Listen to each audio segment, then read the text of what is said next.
Puji syukur kita panjatkan kehadirat Allah Subhanahu wa taala atas segala nikmat dan karunia yang terus-menerus dilimpahkan oleh Allah Subhanahu wa taala kepada kita. Di antara berbagai macam nikmat dan anugerah yang diberikan oleh Allah Subhanahu wa taala, kita bersyukur bahwasanya kita disampaikan oleh Allah Subhanahu wa taala di salah satu bulan yang dimuliakan oleh Allah Subhanahu wa taala, yaitu bulan Dzulhijjah. Bulan yang termasuk dalam Ashhurul Hurum, bulan yang begitu dimuliakan dan diagungkan oleh Allah Subhanahu wa taala.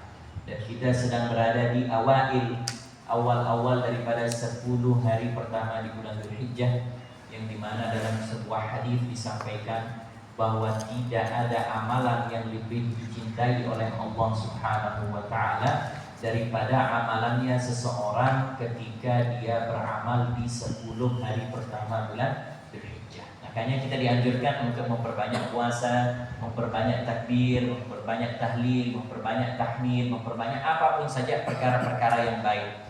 Kalau bisa full puasa 9 hari pertama itu lebih afdal. Kalau tidak bisa 9 hari pertama, maka setidaknya ambil tanggal 8 dan juga tanggal 9 Dzulhijjah. Kalau tidak bisa 8 dan 9, kalau tidak bisa tanggal 8 dan 9, ya paling tidak kita puasa di tanggal 9 Dzulhijjah. Karena dalam hadis juga disampaikan bahwasanya barang siapa yang berpuasa di tanggal 9 Dzulhijjah atau di hari Arafah, maka ahtasibu, kata baginda Rasulullah SAW, aku berharap dan aku berprasangka baik kepada Allah bahwa dia yang berpuasa itu akan diampuni dosa-dosanya oleh Allah Subhanahu wa taala, tahun yang lalu dan juga tahun yang akan datang. 2 tahun dosanya diampuni oleh Allah Subhanahu wa taala dengan puasa di tanggal 9 Dzulhijjah. Maka jangan sampai kita terlewatkan daripada kenikmatan yang begitu luar biasa, daripada fadilah dan keagungan yang diberikan oleh Allah Subhanahu wa taala. Salawat serta salam semoga senantiasa tercurahkan kepada baginda Nabi besar Muhammad sallallahu alaihi wa ala alihi wa sahbihi wasallam. Kajian hadis kita di sore hari ini di dalam kitab Bulughul Maram, yaitu babu izalatit najasati wa bayaniha. Bab tentang perkara menghilangkan najis dan bagaimana tata caranya. Hadis yang pertama di dalam bab ini ada 7 hadis yang tadi sudah dibacakan. Hadis yang pertama diriwayatkan oleh Anas bin Malik radhiyallahu taala anhu. Beliau berkata, "Su'ila Rasulullah sallallahu alaihi wasallam 'anil khamri tuttakhadhu khallan." Faqala la, akhrajahu Muslim wa Tirmidzi wa qala hasanun shahih. Baginda Rasulullah sallallahu alaihi wasallam, beliau ditanya mengenai khamr, atau perasan anggur, atau perasan biasanya yang memabukkan. Itu kalau dia dibiarkan terlalu lama, maka dia akan menjadi cuka. Perasan tertentu buah itu dia memang bisa memabukkan. Setelah dibiarkan beberapa bulan, dia akan memabukkan.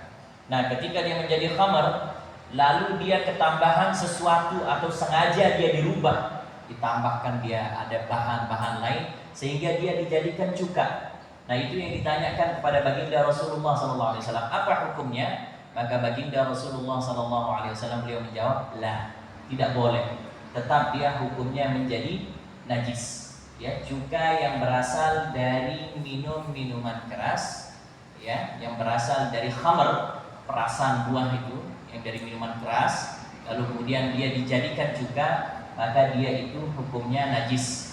Kalau di dalam mazhab Imam Syafi'i dan juga dalam Imam Ahmad, dalam Imam Ahmad bin Hanbal dan juga Imam Syafi'i dan Imam Ahmad, beliau mengatakan bahwasanya kalau dia ditambahkan sesuatu, ini minuman keras, perasan buah itu, dia memabukkan, lalu dia ketambahan sesuatu, ditaruhkan, diletakkan suatu benda di sana, maka dengan disebabkan dia diletakkan benda tertentu, akhirnya dia berubah menjadi cuka, maka dia tetap hukumnya najis.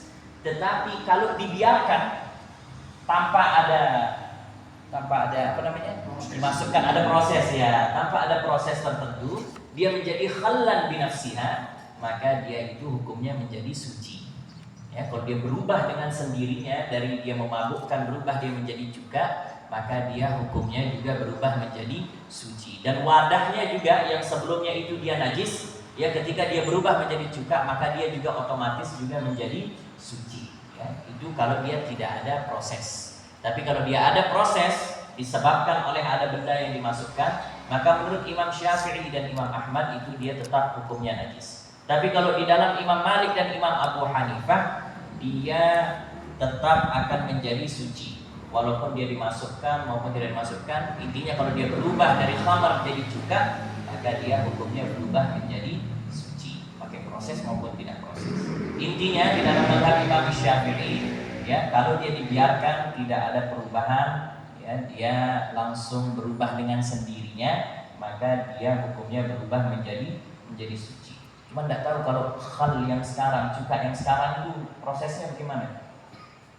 Ya, apa awalnya? Aslinya mungkin ada yang bisa kasih tahu apa aslinya khal itu kalau sekarang? Yang modelnya kayak alkohol itu, tapi tidak dari Perasaan. Yang jual yang mabukan nau itu dong, air nau itu. Yang cukanya. Kalau cuka apa prosesnya itu sekarang? Dari mana? Cuka ada misalnya di sana. Itu tetap ada di bakso itu yang standar pastinya. Cuka saus, kecap manis, kecap asin ada. Tetap ada cukanya. Proses pembuatan yang belum tahu kita. Proses ada keterangannya. Kalau dulu dia diambil dari khamar itu. Khamar, tetapi dia kalau dalam syariat itu dia tidak ditambahkan apapun, dia menjadi khal dengan sendirinya, maka itu dia hukumnya berubah menjadi suci. Kemudian hadis yang kedua diriwayatkan juga oleh Sayyidina Anas bin Malik. Ya, Anas bin Malik radhiyallahu taala anhu, beliau mengatakan, "Lamma kana yaumu Khaybar amara Rasulullah sallallahu alaihi wasallam Abu Talhah fanada, Inna Allah wa rasulahu yanhayanikum an luhumil humuril ahliyah fa innahu rijsun." Muttafaqun alaih. Anas bin Malik mengatakan bahwa ketika terjadi peperangan Khaybar, peperangan Khaybar ini peperangan yang terjadi setelah daripada kejadian perang Khandaq di tahun ketiga, disebabkan ada pengkhianatan, ya, lalu akhirnya terjadilah juga pertempuran Khaybar. Khaybar itu kalau dalam bahasa Yahudi artinya benteng, karena memang itu nama bentengnya Yahudi, namanya benteng Khaybar. Dibuat suatu kampung besar, ditutup dengan dinding yang tinggi. Nah, itu dia terjadilah pertempuran Khaybar. Ya, pertempuran Khaybar ini termasuk di antara pertempuran yang besar karena kaum muslimin waktu itu ngepung, karena orang-orang Yahudinya ada di dalam. Ya, tidak mau keluar, tidak berani keluar karena jumlah kaum muslimin lebih besar dari mereka. Nah, maka mereka tidak mau keluar. Itu dikepung sampai 40 hari. Sampai kemudian ketika ditemukan celah oleh kaum muslimin, akhirnya mereka berhasil untuk masuk ke dalam Khaybar dan dikuasai seluruh wilayah Khaybar itu oleh kaum muslimin. Khaybar itu pintunya saja. Pintu Khaybar itu dia beratnya kalau mau diangkat atau mau digeser itu sampai 40 orang. Pintu benteng Khaybar. Tetapi di hari Khaybar ketika dia jatuh pintunya, itu diangkat dengan satu tangan kirinya Imam Ali bin Abi Thalib radhiyallahu taala. Dia yang geser. Pintu Khaybar itu dengan tangan kirinya, yang biasanya dia diangkat sampai 30-40 orang kalau mau geser pintu Khaybar. Nah, ketika terjadi pertempuran Khaybar, maka untuk merayakan kemenangan, ya, daripada kemenangan kaum muslimin, maka beberapa sahabat mereka menyembelih keledai. Ya, potong keledai dimasak. Maka ketika diberitahukan kepada baginda Rasulullah sallallahu alaihi wasallam, maka baginda Nabi sallallahu alaihi wasallam memanggil Abu Talhah, salah seorang sahabatnya, lalu disampaikan kepada Abu Talhah, disuruh umumkan kepada seluruh kaum muslimin waktu itu bahwa sesungguhnya Allah dan Rasulnya melarang kalian untuk memakan daging humurul ahliyah. Dilarang oleh Allah dan Rasulnya, dilarang oleh syariat untuk memakan daging keledai. Jadi daging keledai itu hukumnya haram. Fa innahu rijsun min amali syaitan. Karena sesungguhnya daging keledai itu dia kotor, ya, dia najis. Ya, Najis, tetapi di sini para ulama mengatakan najis secara batin. Artinya dia tidak disukai oleh syariat, daging keledai itu, sehingga dilarang kaum muslimin untuk memakan daging keledai. Tetapi bagaimana kalau humurul wahsyiyah? Kalau humurul wahsyiyah atau yang sering kita kenal dengan zebra. Zebra itu dia masuk kelangnya di keledai. Ya, kita yang sebutnya kuda. Ya, humurul wahsyiyah itu yang belang-belang itu. Nah, itu dia hukumnya boleh untuk dimakan. Tetapi kalau humurul ahliyah, keledai yang digunakan, ya, itu dia tidak boleh untuk dimakan. Kenapa? Salah satu hikmahnya para ulama, mereka menyampaikan karena memang keledai ini sangat sering berinteraksi dengan syaitan. Sangat sering dia berinteraksi dengan syaitan. Makanya Nabi memerintahkan kita, kalau kamu mendengar suara nahiqul himar, suara, kalau apa istilahnya? Kalau kuda itu apa dia? Ringki ya. Ringkian kuda. Nah, tetapi kalau ini yang untuk keledai, suara keledai itu kan dia lebih jelek daripada suara. Kalau kuda itu masih ada gagahnya soalnya. Kalau keledai itu dia jelek sekali. Ada yang pernah dengar ringkian keledai? Mungkin kalau yang muda-muda ini belum pernah dia dengar ringkian keledai. Kita di Mekah itu banyak kalau keledai itu. Ada suara ringkian itu jelek sekali. Nah, kalau kalau keledai itu sampai meringkik, itu tandanya dia sedang melihat dan berinteraksi dengan syaitan. Makanya Nabi memerintahkan, kalau kalian mendengarkan suara ringkian keledai, ta'awudz, baca ta'awudz. Ya, saking dibenci di dalam syariat. Makanya itulah juga menjadi sebab dilarangnya orang-orang muslim untuk memakan daripada humurul ahliyah. Dilarang untuk memakan daging keledai. Tapi kalau kuda boleh. Ya, walaupun menurut Imam Abu Hanifah, Imam Malik radhiyallahu taala anhu bahwa itu hukumnya makruh ya. Makan daging kuda itu hukumnya makruh. Tapi menurut imam-imam yang lain itu boleh-boleh saja. Ya, tapi kalau bisa yang lain ya lebih baik makan dagingnya. Makan daging kuda nih agak gimana, bayanginnya saja masih belum bisa kebayang. Pada waktu itu orang-orang masih belum tahu apa hikmah yang memang terdapat dalam larangan yang disampaikan oleh baginda Rasulullah SAW. Kenapa sih dilarang orang untuk makan daging keledai? Tetapi begitulah sifat para sahabat radhiyallahu taala anhum ajma'in.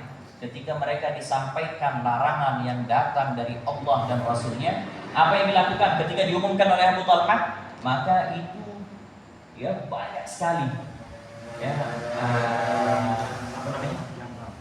Tempat masak itu, panci-panci yang besar itu banyak sekali sudah disiapkan dan mereka sedang masak itu daging keledai. Lalu diumumkan bahwa itu tidak boleh, maka demi mereka untuk taat kepada Allah dan Rasulnya, mereka tidak nanya, kenapa ini sayang, ini daging. Nah, mereka langsung ambil, gali tanah, langsung dibuang semuanya. Dalam riwayat disampaikan yang disembelih pada waktu itu 40 ekor keledai, semuanya dibuang. Ya, karena pada waktu itu datang larangan dari Allah dan Rasul. Begitulah cara para sahabat radhiyallahu taala anhum ajma'in ketika mereka mendapatkan larangan atau perintah dari Allah dan juga baginda Rasulullah sallallahu alaihi wasallam, maka mereka langsung sami'na wa ata'na. Mereka langsung dengar dan juga mentaati serta menjalankan. Lalu baru belakangan inilah muncul, ternyata daging keledai mengandung ini, ternyata menurut kedokteran dia memang tidak baik. Ternyata keledai itu kalau terlalu lapar juga dia sama seperti, mohon maaf, kayak babi, dia makan kotorannya juga. Keledai itu kalau dia terlalu lapar dia makan kotorannya. Jadi dia memang binatang yang sangat menjijikan. Itulah daripada hikmah dilarang oleh baginda Rasulullah sallallahu alaihi wasallam. Kemudian hadis yang ketiga disampaikan oleh Amr bin Kharijah radhiyallahu taala anhu. Qala khatabana Rasulullah sallallahu alaihi wasallam bi Minan wa huwa ala rahilatihi wa lu'abuha yasilu ala katifayya. Amr bin Kharijah, salah seorang sahabat baginda Rasulullah sallallahu alaihi wasallam, beliau mengatakan ketika Rasulullah sallallahu alaihi wasallam haji, lalu beliau berkhutbah di Mina. Mina ada suatu daerah di Mekah namanya Mina, diberikan namanya Mina karena Mina itu diambil dari kata-kata Muna atau Mina, itu artinya darah yang tumpah. Kenapa dia diartikan darah yang tumpah? Karena orang kalau menyembelih binatang kurban di hari Idul Adha, nyembelihnya di daerah itu. Karena terlalu banyak darah yang tumpah, maka dinamakanlah daerah itu sebagai daerah Muna dulu awalnya, Muna. Dan sering disebut juga sekarang dengan Mina. Ya, dengan Mina. Nah, baginda Rasulullah SAW beliau berkhutbah di Mina, berdiri, ya, beliau duduk di atas rahilahnya, di atas ontanya. Kemudian Amr bin Kharijah yang bercerita ini, dia berdiri di bawah daripada ontanya baginda Rasulullah SAW. Beliau mengatakan, Nabi SAW sedang berceramah di Mina dan aku berdiri di bawah onta beliau, dan lu'abuha yasilu ala katifayya, dan liur daripada ontanya itu mengalir di pundakku. Ya, katanya Amr bin Kharijah, air liur ontanya Rasulullah SAW mengalir di pundakku. Kenapa dibawa hadisnya di dalam bab ini? Di sini ingin kita diberikan pelajaran bahwasanya air liur dari binatang yang dimakan itu hukumnya suci, tidak najis.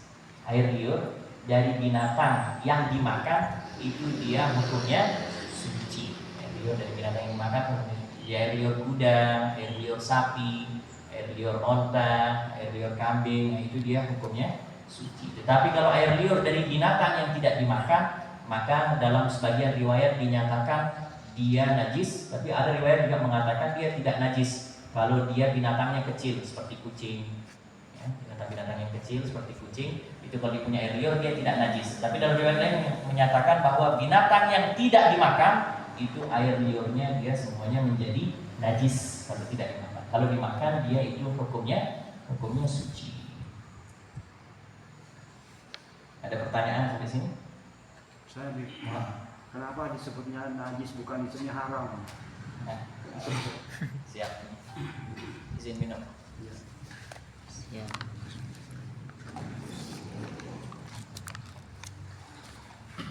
Kalau najis itu nama untuk memberitahukan kepada orang bahwa benda itu dia kotor. Itu satu. Dan dia najis itu ghaliban, ya, biasanya dia pasti bisa dicuci.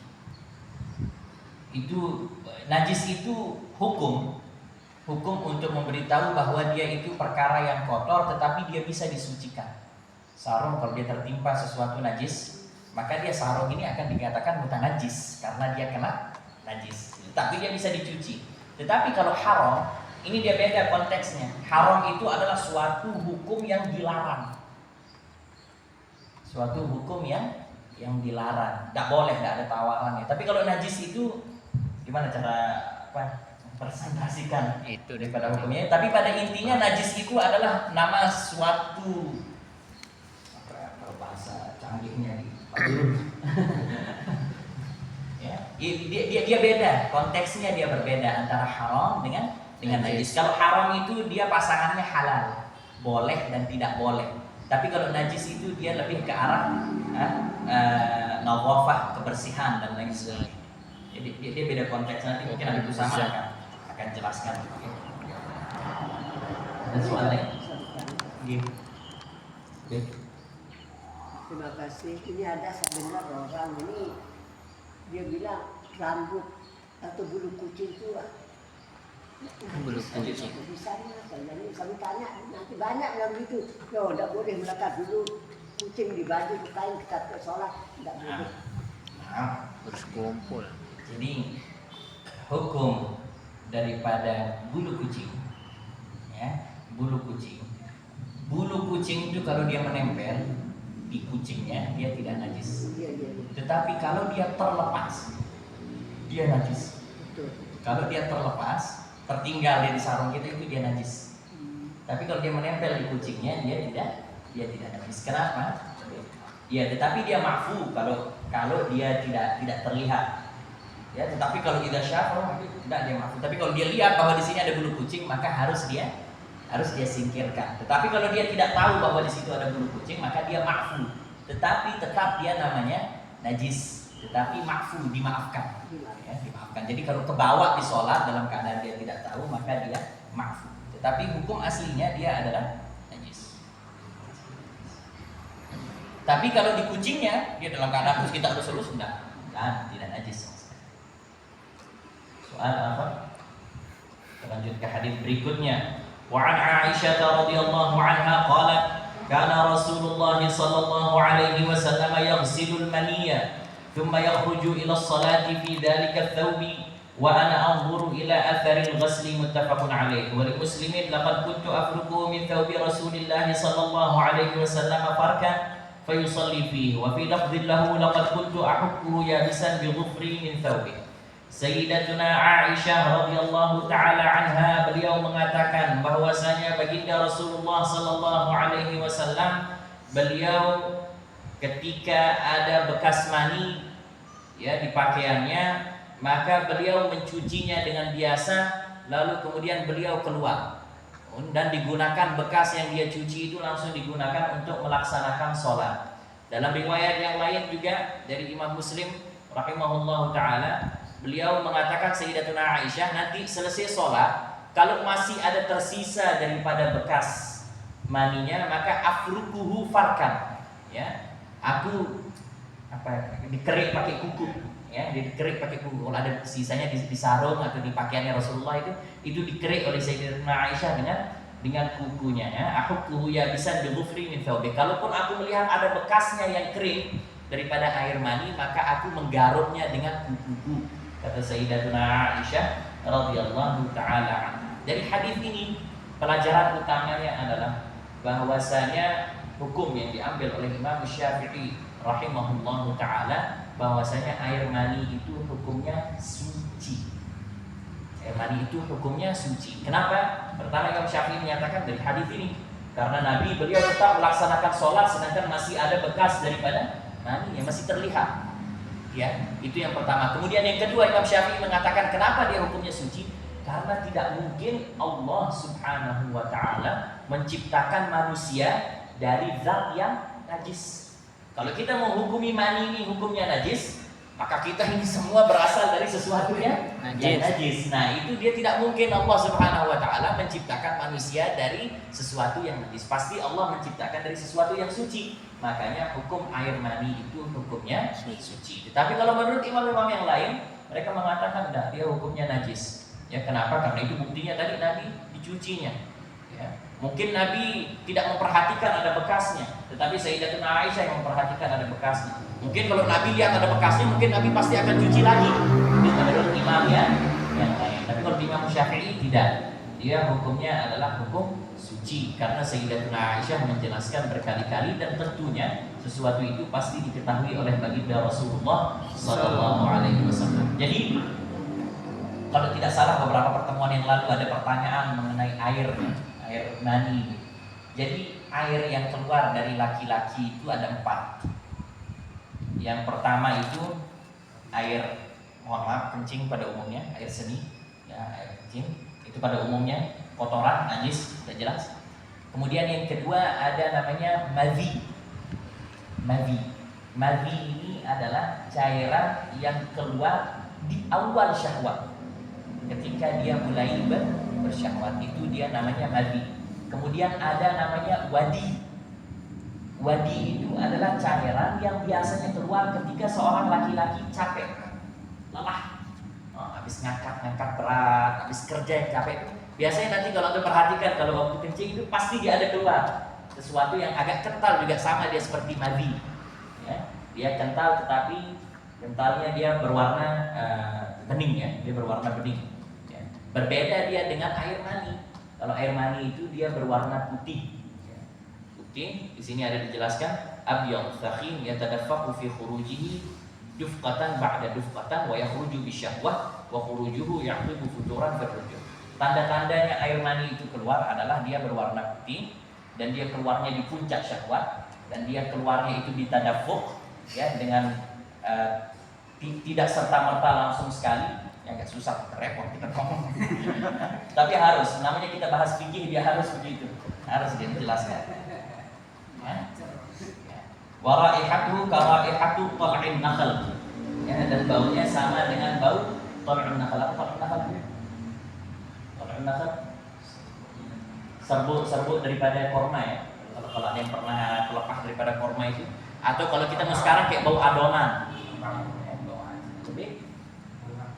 Ya, seperti bunga korma, seperti itulah dia punya bau. Bau beklin. Ya, dia punya, bau. Dijelaskan bau beklin. Mirip. Pada intinya, hukum daripada air mani itu dia hukumnya suci. Nah, air-air yang lain itu hukumnya semuanya najis. Madi, wadi, ya apalagi kalau air kencing sudah ma'ruf dia hukumnya najis. Madi dan wadi itu juga hukumnya najis. Tetapi kalau mani itu dia hukumnya suci ya. Jadi kalaupun ada bekas di dalam pakaian antum dan kebetulan antum tidak ada sarung untuk ganti, maka silakan dipakai saja dia untuk sholat ya. Tapi kalaupun antum mau cuci dia sedikit hanya di bagian itu saja, itu lebih bagus lagi. Tapi kalaupun tidak repot subuh mau pergi terus ada bekasnya sudah, itu dia tidak menjadi masalah. Cuma nggak nyaman. Nggak nyaman. Siapa? Anak-anak apa? Nah, dan Imam Syafi'i beliau berpegang dengan sebuah hadis dari Ibnu Abbas radhiyallahu taala anhu. Sayyidina Abdullah bin Abbas beliau pernah bertanya kepada baginda Rasulullah sallallahu alaihi wasallam mengenai mani yang terkena pakaian. Maka baginda Nabi mengatakan innama huwa bimanzilatil mukhati wal buzati wal busaq. Sesungguhnya mani itu sama dia hukumnya dengan ingus atau air liur atau dahak. Ya, itu hukumnya sama. Artinya memang dia menjijikkan, tetapi dia itu hukumnya suci. Ya, hukumnya dia suci. Ada soal? Bagus, udah lewat. Soalnya dia cuma satu hadis tok mengenai ini biar kita jangan panjang. Wa 'an Abi Sam'i radhiyallahu anhu qala Nabi sallallahu alaihi wasallam yughsalu min baulil jariyati wa yurashu min baulil ghulami akhrajahu Abu Dawud wan Nasa'i wa sahahahu al-Hakim. Nah, ini tentang mengenai najis atau air kencing daripada anak kecil. Ya, disampaikan bahwasanya baginda Rasulullah sallallahu alaihi wasallam beliau mengatakan kalau anak kecil perempuan, kalau dia buang air kecil yang kita bahas ini semuanya, kalau dia buang air kecil, maka bekas daripada buang air kecil itu harus disiram. Ya, kalau dia kena pakaian, artinya pakaian kita najis, harus dia disiram caranya untuk menghilangkan daripada najisnya, harus kita cuci artinya. Tetapi kalau dia anak laki-laki, itu kalau anak perempuan tadi, anak perempuan yang kecil, maka itu dia harus disiram. Tetapi kalau dia anak laki-laki, maka dia yurash. Yurash itu seperti dipercikkan ya, ditipiskan, seperti dipercikkan. Ma'al ghalabah. Mohon maaf, kalau misal dia segini, ya, maka dia disiramkan dengan sekiranya sebagian besar daripada najis itu dia sudah terkena dengan air. Kalau bisa dia dibasahin semua, tetapi dengan cara ditetiskan, dan dia tidak perlu lagi untuk pergi bawa ke keran, di sini tidak perlu. Yang penting dia dibasahkan, sudah langsung dia bisa dipakai sholat. Kenapa ada perbedaan antara laki-laki dengan perempuan? Perbedaannya adalah karena di waktu itu dan juga di dalam Islam keseringan orang-orang itu kalau bawa ke masjid itu anak laki. Kalau anak perempuan itu dibiarkan di rumah. Kalau anak laki itu dia diajak pergi sholat ke masjid, yang bayi yang masih kecil. Makanya dalam riwayat kan Nabi sampai sholat dalam keadaan menggendong, sahabat-sahabat ada yang menggendong dia punya anak. Nah, kalau anak-anak laki agar tidak merepotkan, ini diberikan keringanan dalam Islam, maka cara menghilangkan najasahnya, ya, buang air kecilnya itu, maka cara menghilangkannya dengan cara ditipiskan. Tetapi kalau dia anak perempuan, maka harus dia dicuci sebagaimana kita terkena daripada najis-najis yang lain. Tetapi di dalam sini Imam Syafi'i beliau memberikan aturan, ada syarat. Syaratnya adalah ya baul sabi lam yata'am ghairal laban wa lam yablughil haulain. Anak laki-laki yang baru makan atau yang baru mengonsumsi hanya air susu ibunya saja dan dia belum berumur 2 tahun. Artinya kalau dia sudah kemasukan atau konsumsi benda lain, makanan yang lain, maka dia sudah dihukumi najis yang sama seperti umumnya. Artinya dia harus juga disiram seperti umumnya. Dan sekarang kita punya anak-anak rata-rata 6-7 bulan sudah masuk bubur milna, biskuit, dia sudah tidak masuk lagi dia di dalam kategori. Kemudian hadis yang ke-6, An Asma binti Abi Bakrin, ini hadis yang ke-6 dan ke-7 sama. An Asma binti Abi Bakrin radhiyallahu taala anhuma anna an-nabiy sallallahu alaihi wasallam qala fi damil hayd yusibu ath-thawb tahudduhu thumma taqrusuhu bil ma' thumma tandahuhu thumma tusalli fihi muttafaqun alaih. Asma bintu Abu Bakar, ya, iparnya baginda Rasulullah SAW, saudarinya Siti Aisyah.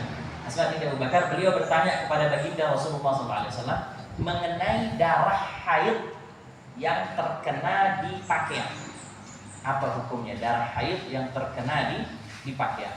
Maka baginda Rasulullah SAW memberitahunya, tahuttuhu, thumma taqrusuhu bil ma', thumma tandahuhu, thumma tusalli. Kasih contoh oleh Nabi, ini enggak apa-apa nak contohkan ya. Jadi misal kalau dia kena di sini, maka ambil dia, ini bagian yang terkena dengan darah, kemudian siram dia dulu dengan air, kemudian pijat dia. Siram lagi dengan air, pijat. Ya. Sampai kita lihat dia sudah bersih, ya, sudah hilang, ya, maka kemudian pakai dia untuk sholat. Itu dia bagi perempuan yang terkena darah haid. Dan dari hadis ini diambil oleh para fuqaha bahwa itu juga berlaku untuk yang najis-najis yang lain, terutama juga kalau darah dan lain sebagainya. Ya, berlaku dia seperti itu. Kita ambil biar tak repot, biar tak cuci semua. Ya. Makanya dari hadis ini juga diambil pelajaran bahwa makruh terlalu banyak mengambil air untuk menyiramkan najis. Kalau memang bisa digunakan cara yang hemat. Tapi kalau najisnya banyak, ya, bagian ya sudah dicuci semua. Tapi kalau najisnya kita tahu dia hanya ada di titik ini saja. Ya, tidak mungkin kita mau siram dia semua. Apalagi kalau orang zaman dulu pakaiannya yang terkadang cuma satu itu saja, atau dia punya dua, yang satu mungkin belum bersih, ini sudah kena najis lagi. Maka dihemat secara sebaik mungkin bagaimana caranya untuk menghilangkan, dengan cara dia dipijat dan diurut. Ya. Kemudian di hadis yang ketujuh ditambahkan, Khawlah bertanya, radhiyallahu ta'ala, ya Rasulullah, fa illam yadhhabid dam, qala yakfikil ma'u wa la yadurruki atharu. Ya, Khawlah bertanya, ya Rasulullah, kalau kita sudah bersihkan, ya, tidak bisa hilang warnanya, ya, bekasnya itu tidak bisa hilang. Maka Nabi mengatakan, yakfikil ma' wala yadurruki athar. Ya, tidak jadi masalah. Yang penting kamu sudah berusaha semaksimal mungkin. Kalaupun ada yang tertinggal, warna atau baunya, maka warna atau baunya saja, warna atau bau, maka itu tidak jadi masalah. Tetapi kalau yang tertinggal sampai ada rasanya, itu dia tidak boleh. Ya, tapi kalau ada warna dan bau saja, maka itu tidak jadi masalah selama dia sudah berusaha semaksimal mungkin untuk mencucinya. Dan ini berlaku untuk semua perkara yang najis, semua najasah seperti itu. Jadi dari hadis ini adalah bahwasanya darah itu dia hukumnya najis. Darah itu dia hukumnya darah nyamuk najis. Apapun saja di darah itu dia hukumnya najis. Ada soal? Terkait dengan kencing tadi anak yang tertahu sekarang sudah banyak yang udah makan walaupun umurnya 6 bulan. Nah, kadang kita kena sama di pantatnya misalnya. Kena sebentar aja itu. Kencing misalnya. Langsung kita angkat, bisa disiram seperti itu ya tadi itu ya. Dia disiram kemudian kita kasih parfum. Dia ada najisnya enggak? Dia ada najisnya enggak? Enggak ada, cuma air aja. Dia sebentar gitu. Enggak, makanya dia ada ainun najasah enggak, basah enggak dia? Terasa gitu, ada rasanya tapi kayak ada dan tiada gitu. Bingung gitu. Ya berarti antara dicuci dan tidak dicuci. Ya, meragukan gitu. Cuci. Kalau ragu cuci. Nah, itu ikhtiatan saja ngambil. Kalau mau dibilang dari hukum fikih mungkin ya. Cuman kalau dia dari segi kehati-hatian, ikhtiatan cuci. Karena masalahnya dia sudah mengonsumsi sesuatu yang lain gitu. Dia sudah mengonsumsi sesuatu yang lain. Sedikit proses. Ya. Ini kaitan dengan dalam sekolah, ya, kebiasaan jamaah atau siapa saja sholat. Kebetulan ingusnya kebetulan hilang keluar, ada membatalkan sholat. Benar. Ingus keluar. Kita sedang sholat. Ingus kita musik. Iya. Ingus Keluar ingus tidak membatalkan sholat.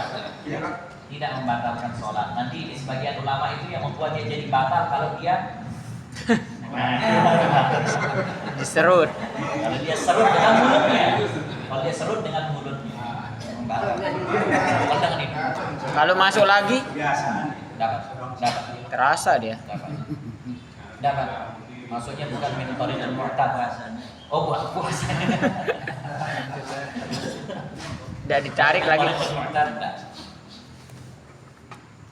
sampai Dia ubun-ubun. tidak batal. Cuman kalau dia Makan. diam-diam aja makan atau minum baru batal. Makan minum. Terima kasih. Mohon maaf di luar daripada pembicaraan kita. Kalau Konteks. misalnya sholat, kemudian anak-anak diselang-seling sama orang tua tuh gimana hukumnya? Misalnya anak-anak kan kalau kita disap orang tua mestinya kan orang tua semua, tapi ada anak kecil dan sebagainya itu gimana? Boleh nggak? Kalau dia sepanjang dia sholat nggak ada masalah. Kalau dia pergi tinggal rapat itu. Sering kejadian. Tapi nanti itu ada pembahasan panjangnya nanti. Ada pembahasan panjang. Kalau makanya kalau dulu bahkan di zaman baginda Rasulullah SAW, kalau saf itu dibagi dia. Saf yang awal-awal itu untuk laki-laki, baru kemudian belakangnya itu anak-anak dibariskan semua, baru kemudian para wanita. Itu pertanda bahwa memang dianjurkan untuk membuat saf khusus untuk Ribut ya atau anak-anak Iya. Tetapi strateginya dulu Nabi taruh penjaga. Ada orang yang nggak sholat, ada orang yang nggak. Nanti dia berjamaah sama beberapa orang.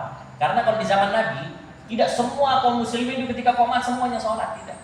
Ada yang berjaga di pos-pos, ada yang apa semua, ada yang mengawasi saf, ada yang mengawasi masjid di luar itu mereka. Nah ketika sudah selesai sholat baru dia buat jamaah. Seperti itu dia.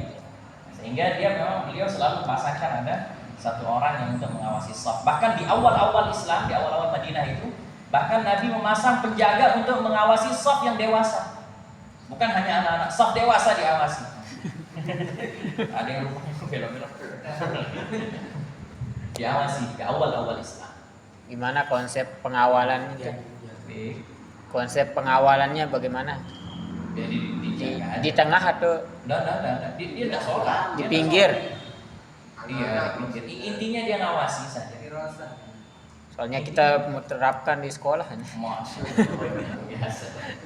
Kalau kita berikan dia sabnya sendiri kami ribut dalam itu. Ya, ribut sudah lelah. total ributnya itu. Sudah. Enggak, sebenarnya kalau pelajaran, kalau ya, memang 1-2 bulan pertama itu kalah. Tapi kalau kita lama-lama bisa bersabar dengan itu, bulan ketiga, bulan keempat, insya Allah. Asal kita mau, asal kita kuat dulu, tapi memang dia akan ribut. Gitu. Dan memang masjid kalau dia sepi dari anak-anak juga tidak baik, kurang bagus. Masjid sepi dari anak. Ya tergantung nanti siasat daripada jamaahnya ya, entah dengan jalan-jalan dan lain sebagainya. Tapi yang setawana, yang anda tahu bahwa itu dia tidak membatalkan daripada hukum berjamaah kalau di Islam. Wallahu a'lam. Tambahan.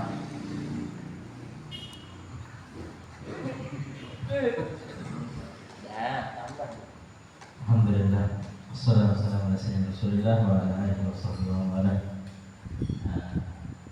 Alhamdulillah kita pada sore hari ini, hari pertama di bulan Dzulhijjah, sebagaimana tadi riwayat Rasulullah SAW menyebutkan sebagaimana dalam ayat Al-Quran wa layalin ashr wal fajri wa layalin ashr. Jadi layalin ashr ini kebanyakan ahli tafsir menafsirkan bahwa dia 10 malam pertama di bulan Dzulhijjah. Walaupun banyak ahli tafsir di situ menafsirkan di 10 malam terakhir di Ramadan, kemudian 10 malam pertama di bulan Muharram. Tapi kebanyakan mereka ahli tafsir mengambil daripada ayat ini adalah 10 malam pertama di bulan Dzulhijjah. Semoga hari ini menjadi amalan-amalan kita di majelis seperti ini menjadi amalan yang dicintai oleh Allah Subhanahu wa taala. Kemudian tadi daripada hadis-hadis yang disebutkan kita Bulughul Maram diambil daripada fikih Syafi'i yang mana kita sudah membacanya dari minggu-minggu sebelumnya menjelaskan tentang suci, tentang toharoh. Tadi ada pertanyaan kok tidak dibilang haram najis itu, karena haram pasangannya adalah halal. Kemudian najis pasangannya adalah suci. Yang mana segala sesuatu bisa disucikan dengan air. Alat untuk mensucikan sesuatu adalah air. Kalau yang haram tidak bisa dihalalkan dengan air. Itu beda. Jadi segala sesuatu yang disebut air atau bendanya tertimpa, kalau di dalam bahasa, di dalam fuqaha atau di dalam segi bahasa ada najis, aslinya dia najis seperti kotoran kita, kencing apa itu airnya. Ada yang tertimpa najasa, namanya bukan najis, terkena kayak sarung suci, tapi tertimpa kecipratan kencing atau apa, maka dia menjadi bukan najis, terkena najis. Dan tadi adalah yang bisa mensucikan adalah air. Kemudian di minggu yang lalu juga disebutkan sesuatu yang bisa disucikan seperti kulit, ya, kulitnya binatang yang tidak disembelih bisa disucikan dengan apa? Sama. Apa bahasa lain? Dibersihkan. Tidak ada kata lain. Bisa disucikan. Begitu juga bisa dengan berubah sendirinya. Sesuatu yang najis bisa berubah dengan sendirinya, seperti tadi adalah yang disebutkan di dalam hadis itu adalah sekiratul khamar atau apapun buah. Hati-hati juga ini yang sering jus buah, di jus, di blender, taruh di kulkas lama bisa jadi khamar. Bukan hanya anggur saja, semangka yang banyak air-airnya itu bisa menjadi khamar. Apel, jadi dia kapan dia menjadi najasa? Katanya fuqaha, tatkala dia naik meluap, dari apa namanya, berbusa, naik ke najasa. Kapan dia suci? Sampai dia habis turun galayan apa busa, busanya itu turun, jadi dia menjadi suci, menjadi suci, menjadi hil atau bisa menjadi apa namanya, cuka. Dan itu tatkala dia proses pembuatan tujuannya untuk menjadi cuka, maka khamarnya adalah khamar yang muhtaram, dimuliakan. Tidak boleh dia, oh ini ada orang buat, dia buat khamar, dia buat tujuannya apa, untuk buat cuka, tidak boleh diberantas seperti apa namanya, pemikiran, kecuali memang buatnya untuk khamar.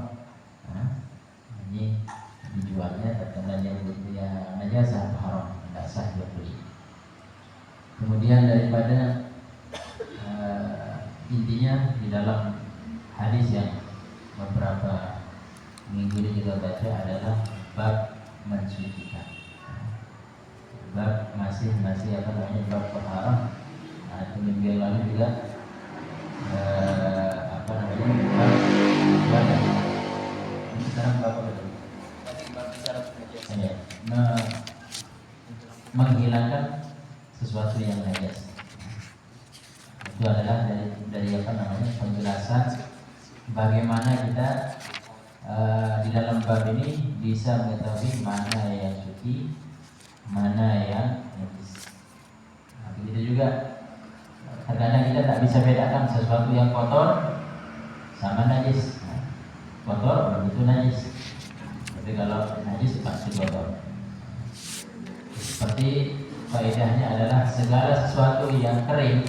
Kalau tadi pertanyaannya ada baju tiba-tiba ketindih mempes atau apa, tapi tidak basah, tidak lembab, maka dia suci, tidak perlu disucikan. Karena apa? Bahkan kalau misalnya kita sama anjing jalannya ke masjid, tidak pakai sendal, anjing jalan kering, anjing di pasir kering. Di mana ada yang injak kaki, di situ kita injak masuk ke masjid. Ya apa hukumnya? Suci. Anjing ini bukan yang apapun, karena apa? Alja, bubilja, tahirun bila khilaf. sepakat para ulama tidak ada yang mengatakan najis. Karena apa? Sesuatu yang kering dengan yang kering najis, dapat tetap suci. Ya, tidak ada najis. Kecuali dia basah, kaki kita basah atau kakinya dia basah, itu menjadi najis. Menghilangkan najis juga seperti tadi bisa berubah dengan sendirinya air 2 bulan lebih tertimpa sumur misalnya. Kapan dia hilang baunya, hilang warnanya kembali, sumur baru dia bisa jadi suci. Bisa dia hilang dengan sendirinya. Gimana caranya mensucikan sumur yang sudah jatuh bangkai misalnya, seperti disedot airnya, atau biarkan dia berubah dengan sendirinya. Kalau berubah dengan sendirinya jadi suci. Tidak bisa disucikan dengan yang lainnya. Ini daripada bab bagaimana izalatul najis. Begitu juga tadi yang ditanya apa, misalkan jangankan ingus, dari hidungnya keluarnya darah, asalkan sholatnya tidak di masjid ya, darah keluar satu ember, tidak batal sholat. Kalau Dari hidung, yang penting dia satu tempat, tidak mengenai bajunya atau badan. Kalau kena baju segala darah kecuali dia darahnya lebih dari logam. 1000-an itu yang ada gambar korbannya. Paling besar itu baru najis. Kalau kurang dari itu dimaafkan. Kalau kurang dari itu dimaafkan. Kalau juga persin kalau keluar darah kena bajunya, tapi kecil. Kalau dikumpulkan tidak sampai sebesar logam, maka dia sudah maafkan. Hukum najis, hukum darahnya adalah najis, tapi dia dimaafkan. Oleh karena itu tadi gambaran. Terkadang kita tidak bisa membedakan mana yang najis, mana yang kotor. Seperti tadi ingus, kuping, apa itu semua adalah kotoran. Kalau di masjid haram hukumnya mengotori masjid, kayak itu ludah, kayak itu ingus. Kalau misalkan mau bersin atau apa, haram, tapi tetap tidak batal sholat. Tapi kalau darah ada yang keluar dari hidung, dari mana misalkan kita sholat selain di masjid, adalah dia tidak membatalkan daripada sholat.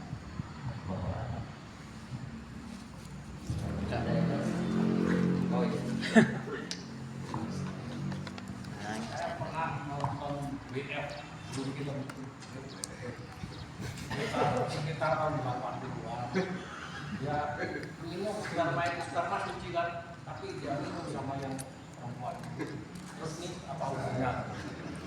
Muslim orangnya, nggak telan, langsung.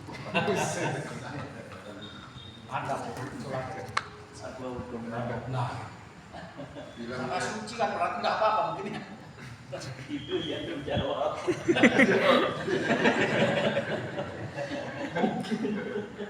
Kalau percaya kan tahu berapa.